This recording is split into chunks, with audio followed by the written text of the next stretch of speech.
Polling बूथों पर पहचान कार्ड न रखने पर कई रायदहीनों को रायदही से महरूम कर दिया गया। इस बार कई लोग ऐसे मिले जिन्हें ये शिकायत थी कि उनके पास वोटर आईडी कार्ड होने के बावजूद फहरिस्त रायदही से उनका नाम निकाल दिया गया है। वोटर आईडी कार्ड लेकर जब ये लोग पोलिंग सेंटर पहुंचे तो इन्हें ये कहकर वापस कर दिया गया कि फहरिस्त रायदही से उनका नाम निकाल दिया गया है।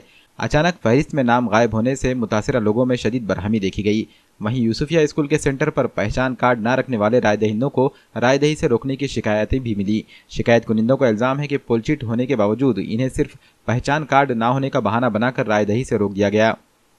मैं 2 घंटे से यूसुफिया प्राइमरी हाई स्कूल के ऊपर वोट डालने के लिए आया हूँ बूथ के ऊपर, और यहाँ पे बीएलओ ने और यहाँ के जो अधिकारी लोग हैं मुझे आईडी के लिए रोक दिया गया। और मुझे ही नहीं, ऐसे जो भी लोग लेडीज़ वगैरह जो कार्ड लेकर नहीं आ रहे उनको भी कार्ड के लिए रोक रहे। और यहाँ पे मुस्लिम वोटिंग परसेंटेज कम करने के लिए ये स्टंट लिया जा रहा है प्रशासन के तरफ से। और ये बीजेपी के पूरे जो भी बैठे हुए हैं, ये बीजेपी के लोग बैठे हुए यहाँ पे मुस्लिम वोट परसेंटेज कम करने के लिए ये काम किया जा रहा है।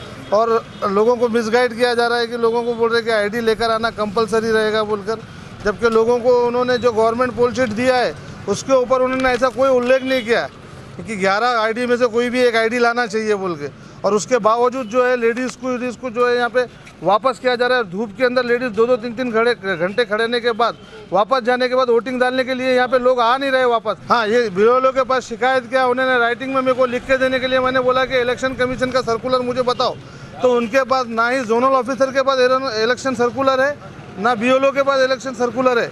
और यहाँ पे बैठ के सिर्फ मुसलमान वोटर्स को मिसगाइड किया जा रहा है। और यहाँ पे मुस्लिम वोटिंग परसेंटेज कम करने की पूरी प्लानिंग कर रहे हैं ये लोग।